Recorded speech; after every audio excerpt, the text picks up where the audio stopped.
Hey everyone. So, I'm sure some of you knew this was coming, but I had to really gather my thoughts and not speak out of anger, but speak professionally and speak in a way that you would understand. So, as many of you know, especially those in my hometown or my family, my sister and my niece, my oldest niece, have been dealing with a case since 2019. It's something that happened that no one expected, and it's sad that it happened, and the outcome is even worse. So, I want to kind of get down to the nitty-gritty of it, and then I'm going to give you some thoughts that I have and all of that. So, if you are interested, stay tuned. If not, then click off.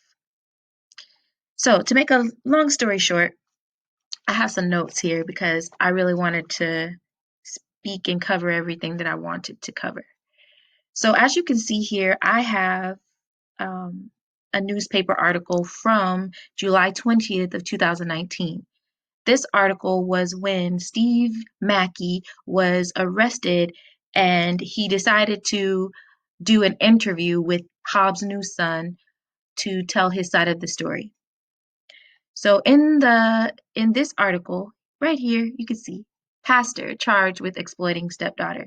Now, mind you, he is not a pastor, and the Church of God in Christ was quick to correct that he was not a pastor to not look bad, right? So here it says a Lovington clergyman accused of secretly recording his stepdaughter undressing in her bedroom is denying the charges, saying the allegations are a result of an ugly divorce and that he lacks the technical skills to have done what he's accused. Police allege Steve Mackey, a pastor of Macedonia Church of God in Christ in Lovington, which he was not the pastor, that was incorrect, made recordings of his 17-year-old stepdaughter using hidden miniature cameras. And now I'm on Hobbs' New Sun site, so this is straight from the news article that they had. I'm going to go to the next page. Let me zoom in and make this larger. Let's see here. So then it says, was caught. I'm going to move myself so you can see this. Was caught when his wife found the covertly recorded videos on an SD card in storage at her home. Mackey, 52, was arrested by the Hobbs Police Department July 12th and charged with 2 counts of manufacturing visual medium of sexual exploitation of children, both second-degree felonies. Mackey has no known criminal record. He told the New Sun during an interview Thursday this is the first time that he's been arrested and that he intends on clearing his name in court. I am a preacher. This is messing up my reputation. That's what he cares about, right? Mackey, who formerly preached in Hobbs and who has been a preacher for about 13 years, and his wife have been married for 3 years. A warrant for Mackey's arrest was issued July 9th, 2 days after Mackey's wife called police to report pornography at her Hobbs home. His wife said she found an SD card in her home that contained hundreds of videos, including some of her 17-year-old daughter. The mother advised she started watching some of the videos and observed footage of her daughter's bedroom. Here states the criminal complaint charging Mackey. She continued to watch the videos and observed her daughter undressing. She discontinued watching the video. The mother advised she watched another video and observed her husband, Steve Mackey, on the video, adjusting the camera. Police said the SD card contained 565 video files. Police said. 2 videos taken from different angles show the girl removing her clothes in her bedroom, and one video shows her clothed, according to police reports. Now, these were the ones that they saw initially. So this article is here on Hobbs New Sun site, so I'm not going to read all of it because it's long and I don't want to take up the video reading this whole article because I have a lot to say. So what I want to say, first of all, is at the time my sister found these videos, she was separated from Steve because he had blown up on her, and things were going on in their relationship. Things had already kind of gotten weird at their house, but I didn't know. My parents didn't know. because my sister kept it to herself and was dealing with it at home and didn't want us to know. So one evening, Steve sent a text to my dad saying, like, I'm leaving this family, blah, blah, blah, blah. So my dad's like, what's going on? Because he didn't even know anything was going on, like that they weren't getting along or whatever. So my dad and my mom were like, this is strange. We don't know what's going on. So they went over there. When they got over there, Steve was yelling, um, acting erratic. My sister was yelling back because he was yelling at her. My nephew was grabbing onto my sister's leg, trying to hit him away because saying, don't yell at my mom. So all of this happened. And I'm saying this because there are, and I'm not talking about all of his family, because there are some good-hearted people who have reached out and said they're praying for us and keeping us in our thoughts. So this is not his whole family at all. These are just a few people, a very few people that we've had some issues with. So we've had some people who won't say it to our face or say it to my sister's face, but they want to make it seem like my sister was a problem. Now, mind you, my sister was married to one man for 16 years. That's my brother-in-law, Jonathan Dawson. That's the father of my nieces. He passed away in 2014, suddenly, unexpected. He was a great father. I'm talking about a man who taught my niece, my oldest niece, how to ride a bike, who would sit with her and do math with her when her math was too difficult. So he passed away suddenly when my niece was only 12 years old and the youngest was 4 years old. So I'm angry because we were in the park when my brother-in-law passed out on stage while singing gospel music on Juneteenth weekend, with my sister backing him up, singing background, with some of his family singing background, family in the park, friends in the park, having a good time. He passed away. My 4-year-old niece saw him pass out. I saw him pass out, and many other family members. My niece, my oldest niece, who I'm referring to about this case, she didn't see it, but she saw all the commotion. So I immediately ran and found her and was holding her hand. And she was like, what happened? What happened? And I was keeping her calm while all this was happening. So as an aunt who knows my niece, I'm angry that a jury would give a verdict acquitting a predator. And this is going to make some of you mad, and I don't care. This is my niece I'm talking about. This is serious. It's not a game. It's not a joke. They're not lies. And first of all, let me give you some background. That's why I have this article here. So in this article, many of you read, he admitted to owning those cameras. But then earlier, he said he doesn't know how to do anything technology, like he's not technology savvy or whatever. Why would you buy all these tricked out cameras if you don't know how to use them? For what purpose? It makes no sense. These are types of cameras that he had are cameras that people get when they want to record privately without being caught. So you're telling me you don't know technology and you knew to buy those kinds of cameras? Some of those cameras I had never even heard of. Are you kidding me? Oh, but so in 2019, when this article came out, there were a few of his, I don't know, nieces, cousins, whatever. They were on Facebook talking a lot of mess, cussing, calling my sister names, calling my niece ugly, when my niece at the time was just 17 years old, not even an adult, was in 11th grade, calling her names, calling her B's and calling her all this, H's, HOE's. Right? So let me show you something. This was a comment from this girl, and I'm showing her name, and I don't care, because if you can show my sister's name and do all of that, I can show your name. So you posted it, you wanted everybody to see. Guess what? You're gonna see it. A lot of people are gonna see it. So it says, go to her page. She's talking about my sister's page, Facebook page. Go to her page and look at her daughter. She might as well be a black Mona Lisa. There's nothing sexually enticing about this little girl. You admit she's a little girl. To make him, after all these years, all of a sudden resist all urges of every woman but her. She don't even have face pics. That should tell you a lot. So make the story more believable. So basically, someone cannot be a predator if they haven't abused every woman that they've come in contact with.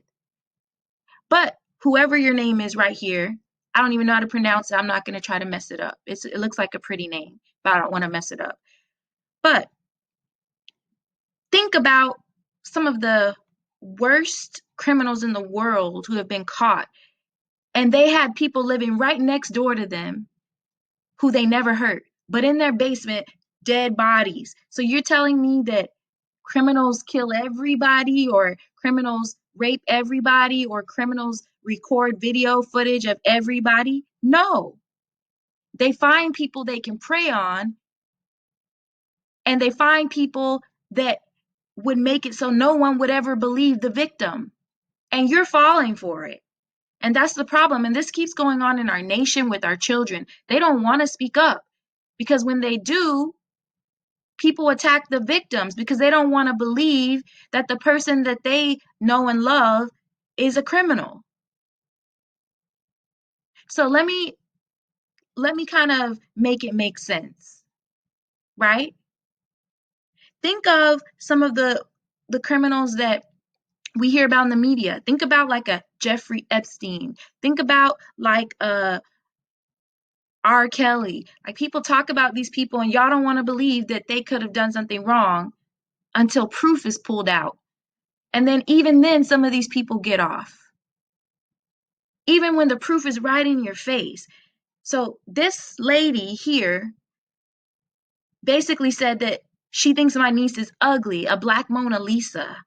So this is why she could have not possibly been a victim where this man wanted to record her.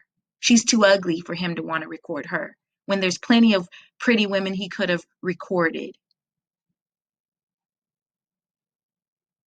Think about this. A criminal is not going to do something to someone they think is going to speak up right away or fight back right away. They look for quiet people who they think are timid. A lot of people think my sister is shy and timid because she's quiet natured. That's how I am, quiet natured as well, but I've gotten a lot more vocal in my adulthood. My parents are pretty quiet natured, beside my dad being a preacher at home, and he's pretty quiet natured. So is my mom, and that's how we are. Now, that has nothing to do with whether someone is going to criminalize you or not. So I just don't get this. It makes no sense, and it's sad that this is the way we think. Now, let's take it up a notch. So these videos were found. There were over 500 videos. Not all of them had her. Only a few of them actually showed her naked body. I believe there were 9. By the time they did all of their detective work, they saw that 9 had full naked body shots from the bathroom to her bedroom. And not only that, 2 of the videos showed him, Steve's face. And y'all trying to make up and say that the video footage was blurry. No, they weren't. Because the detective himself said that this man's face was there in the camera, setting up the camera, and it was as if he didn't even know that it was recording. He was trying to set it up, but it was actually recording him as he was trying to set it up. And he was measuring out in her bedroom exactly where to put the camera so it would be at an angle where he could get her body and her not see it. The detective said this, not my sister, not my niece, the detective who analyzed the video.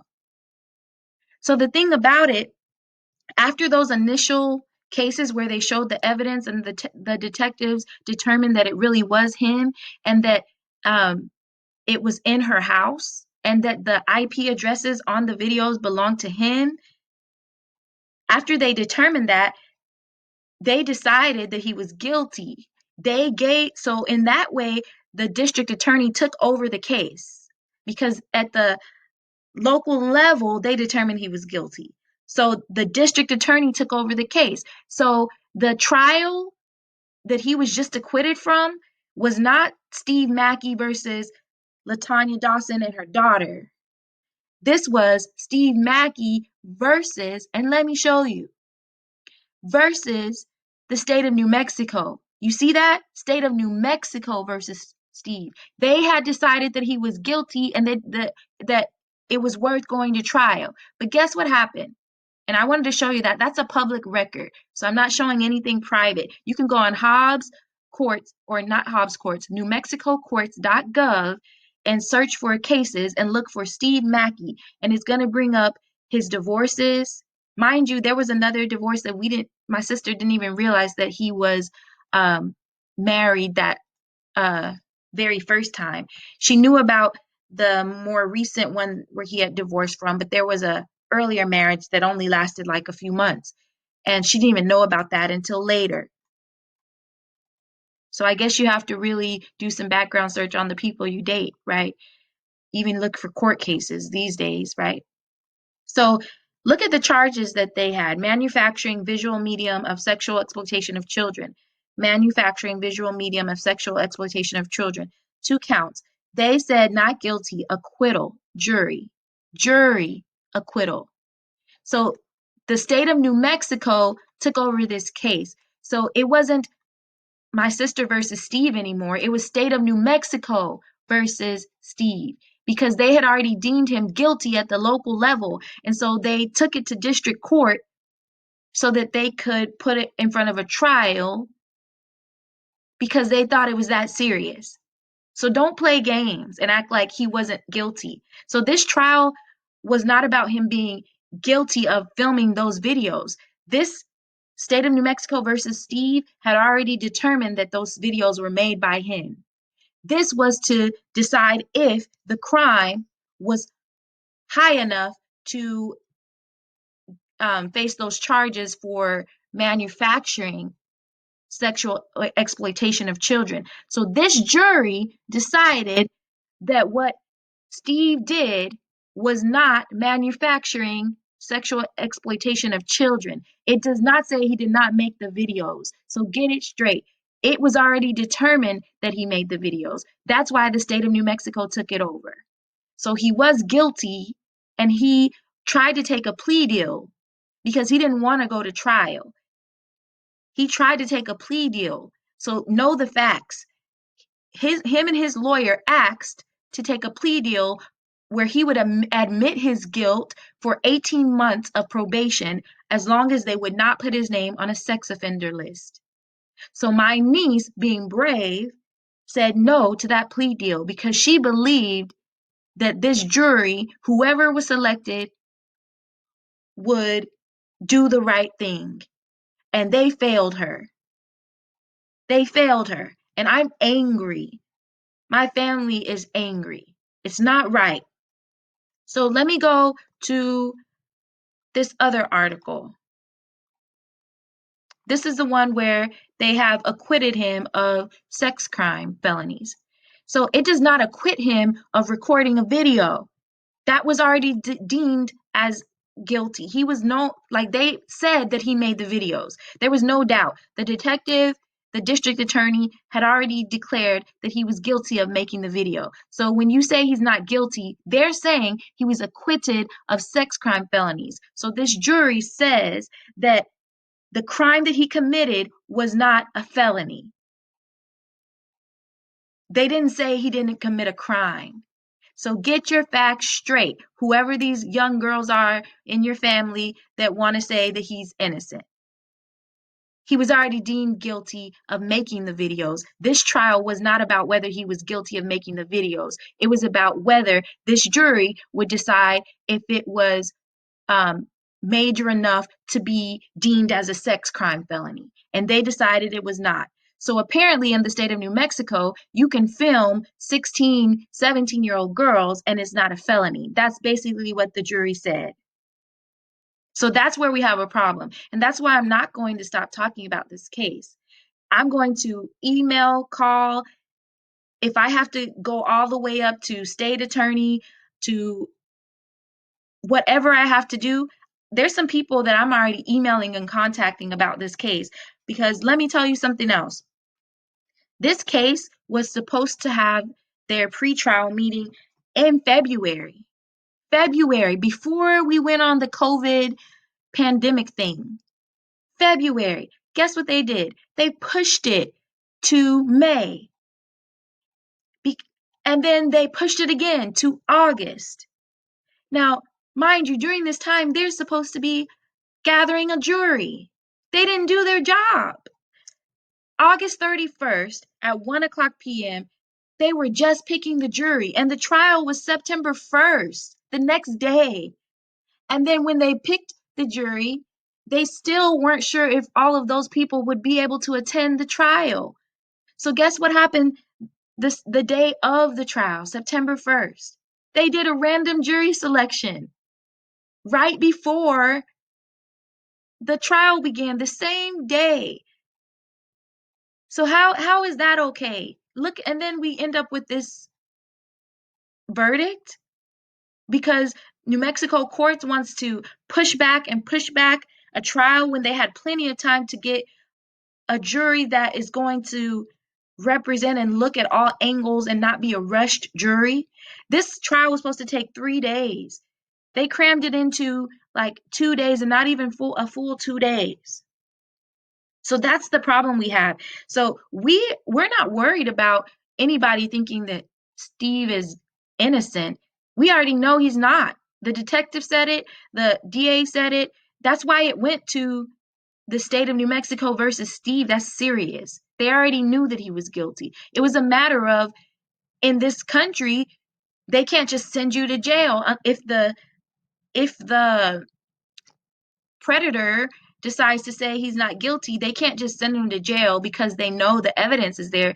They have, in this country, you have a right to sit before a jury and the jury determine. So obviously some people from jail, whatever these all these jury people were from, they decided that videotaping your stepdaughter without her knowing, a 16-year-old girl, 16 and 17, videoing her for almost 2 years is not a crime. That's what they're saying. And so I have a problem with that because it is a crime. It is a crime. It is a crime. So let me see. I have a lot of notes here and I'm not even really using them because it's crazy. So, okay, during the trial, he had, I guess, I don't know, someone in his family that he's related to, some young girl. I guess she's related to him, but also I guess the mom made him the godfather or whatever. This girl, she told the court that she bought some of the cameras for him, but she didn't know what they were for. And this same girl has been the one on Facebook and social media cussing out my sister, calling her all kind of B's and all this and F you and F that. So let me show you. I snipped this. Don't be mad at me to my sister because I probably shouldn't have snipped this from. I just can't take it anymore. She put this on this page where it's a New Mexico page where they advocate for children who have dealt with abuse. So I snipped this from what that girl posted. This is what she posted. This is Lily Vaughn, and for all you MFs that want to believe this B lie, can get TF, you know what that means, out of here. She got me blocked for an MF reason. 9 videos, my A. Y'all barely had 2 flaky A videos. Barely had. The detective is the one who talked about the videos and said that Steve's face was in the video as he was trying to set up the camera. And let me say this, one of those videos, he was setting up the camera, you could see his face, and he was singing a gospel song. Singing. Oh my gosh. So this is foolish. This is my godfather, and always been a father figure in my life. And all his previous wives had girls as well, and all have an MF close relationship to this day. Raised us all. What make your daughter so special? His stepdaughter. So you're saying because he didn't record you, that what makes my niece so special? She doesn't feel special. She didn't want to be videotaped. If you want to be videotaped and that makes you feel special, then let him videotape you. She didn't want to be videotaped. No, she's not special. She wishes she weren't videotaped. My niece doesn't like to be the center of attention. This girl has a talent out of this world. This girl, let me show you. She is an artist. Let me see. Let me make this bigger. You see, this is her art. She paints, she draws, she's self-taught. She's illustrated a book. This is her art. She's learned how to do animation and different things now as well. So this isn't a girl that just is seeking attention. This is a girl who lost her father at 12 years old. Now the thing about it, my question is, why are the jury able to be outside of the court when witnesses are walking through? So my sister was in the court, and she had to go use the restroom, and they had to like kind of walk through out there. And guess who was out there? The jury. The witnesses and the defendants, none of them are supposed to be near the jury during a trial. Not at all. So that, like, how was that even possible that my sister is able to walk by, the jury's all out there, and they can see her, my niece, when they're walking out to the restroom or whatever. They're out there during the recesses of the court. What? Like, I've never heard of that. So then also, my sister had to use the restroom, and she was walking out to use the restroom, and guess who she passed? Him, Steve, the predator, with no supervision. I've never heard of that. New Mexico courts, what? What? So, I mean, and then they showed the video. They showed the videos to the jury that have the video of him on the camera, setting up the camera. Guess what he does? Steve starts crying in the court because they're showing the video footage of him. So there was no doubt that he's guilty. The issue is the jury had to decide if what he did was deemed as a felony of what I showed you on there. Sexual child exploitation. So they're basically saying the videos that he took of my niece are not sexual exploitation of a child. That's what they're saying. They're not saying he didn't make the videos. That was already proven. So stop arguing over if he made the videos. Yeah, he did. Get over it. Yeah, he did. So let me give you a little bit of background, and then I'm going to get off of here because this is already long enough. I don't even want to show his name anymore. So, like I said, in June of 2014, my brother-in-law Jonathan passed away suddenly. I was home visiting. I was living in Las Vegas still, and I was home visiting, and some of his family was home visiting. We had driven to Clovis to hear him sing at the park for Juneteenth. He passed away. He fell out on stage, and he passed away later at the hospital. My sister had been with him as far as like dating and getting to know him since I was 11 years old. My sister is 9 years older than me. So when I was around 11 years old, they were dating, and then they got married. So since I was 11 years old, the only man that I ever knew my sister to be with was Jonathan. Jonathan was like a music mentor to me because he wrote music, he played keyboard and recorded a gospel album, and he would encourage me to write. And a lot of you know me now. I've recorded music. I have music on iTunes and all of that. And he was one of the driving forces, him, my sister, and others who pushed me to do music. He was a great father. He spent time with his kids. His kids never had to hear him yelling at my sister or even disrespecting my parents or any of that. So his kids were not used to that, my nieces. Now, mind you, the youngest was only 4 when he passed away, but the oldest was 12. That's a long time to remember her father.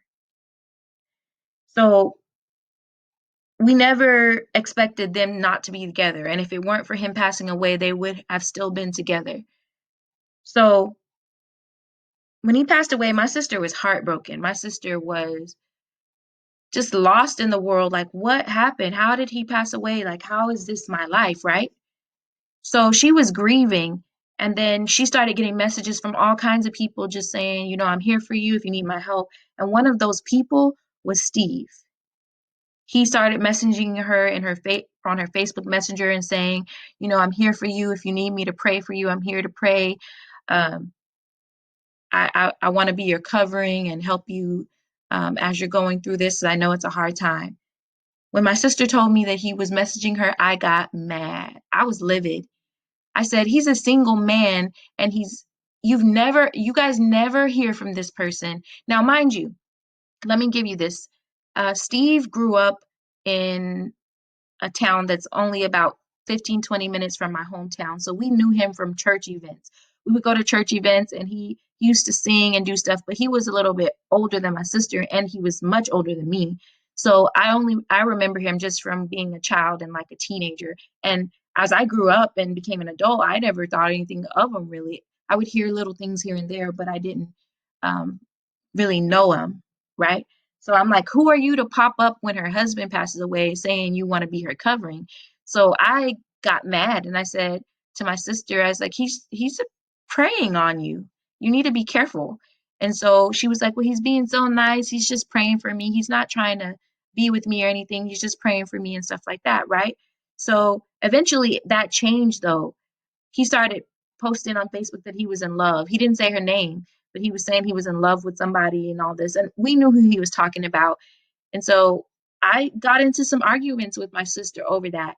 And he blocked me from Facebook because he didn't want me to see what he was posting anymore because it would make me mad.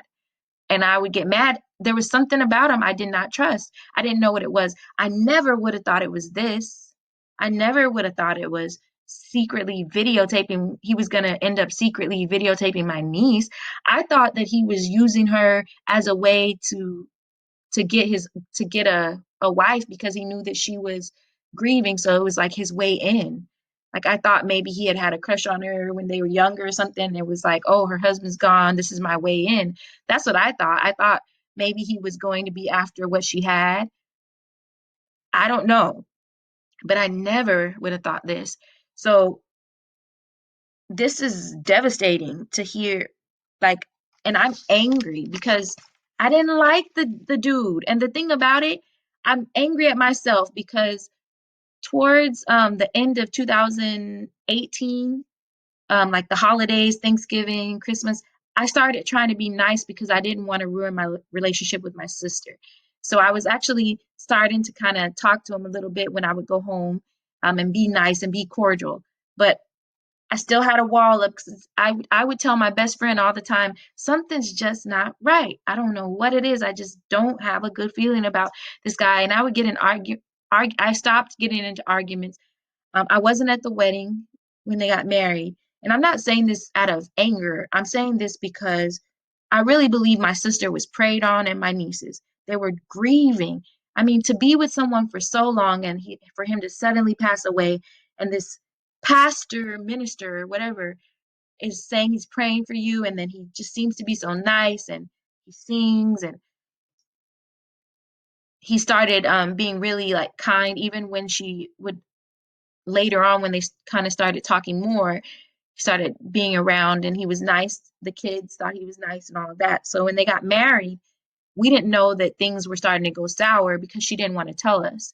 She didn't want to tell my dad, my mom, or me because she didn't want to tell anybody that things were already getting bad. So my sister had already separated from him and he was living outside of the home when these videos were found. So she was already trying to decide if she was going to divorce before she found these videos. She got a divorce as soon as these videos were found. She was like, I'm definitely gonna file for divorce. And so she got a divorce. So this wasn't a thing where she was just trying to get back at this person that she didn't like. First of all, there was no reason to try to get back at him besides the fact that he created that in his head, I guess. I don't know. But the thing about it, my sister's home, oh, during the trial, the attorney kept bringing up like what my sister has, like her home and all that stuff. My sister bought that home before they got married. She bought that home so that her daughters would have a home, and they could live in it and not have to worry. So they're talking about how beautiful my sister's home is. What does that have to do with this case? What does that have to do with the fact that he set up video cameras in the bathroom and in her bedroom recording my niece? And for these women, these two women in his family, two or three women in his family that want to say, well, he didn't record me. Do you want to be recorded? Did you want him to video you? Why are you saying that? Because that's disgusting. I'm glad he didn't video you. He shouldn't have videoed my niece, but he did, and his face is on the camera, and no, it was not blurred. And you could see that it was my sister's house. So get over it. He was already deemed guilty of making the videos. This foolish jury just did not hold him accountable for it. They did not deem it as a felony. They never said that he was acquitted of making the videos. He was acquitted of it being sexual exploitation of a child. So they decided that what he did was not sexual exploitation. So I guess what they're saying is that it's okay what he did. It's not worth him going to jail. So obviously some of you fools agree. And yeah, I called you a fool if you agree with them.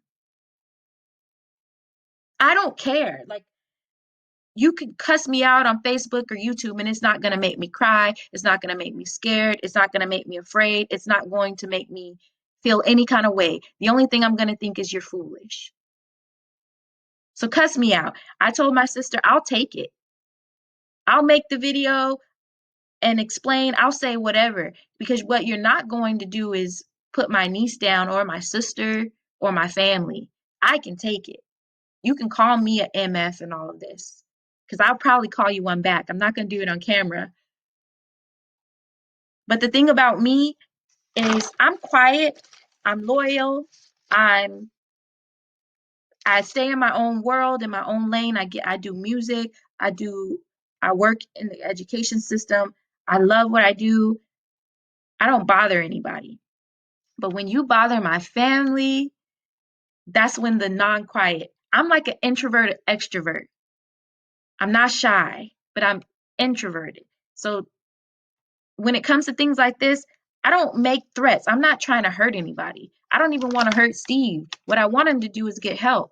Because what I do know is there was abuse that he had in his childhood, and I don't care. Y'all can get mad at me, but there was. And when you grow up in an abusive household and you see your own father abusing people, get mad at me, I don't care. You see your own father abusing people, you're going to grow up and be a predator. Because the church, and I'm talking about the black church right now, y'all throw stuff under the rug. Y'all watch shows like Greenleaf and y'all like, "Oh, that's a good show." But do you realize that that's really happening? That kind of drama in the black church? The superintendent, the bishop, not the superintendent, the bishop of the Church of God in Christ in New Mexico was filmed naked doing some dirty stuff that he shouldn't have been doing. And he's still the bishop, still preaching and praying for people. I would never let him put his hands on me. Steve would never put his hands on me. I'm not letting them pray for me.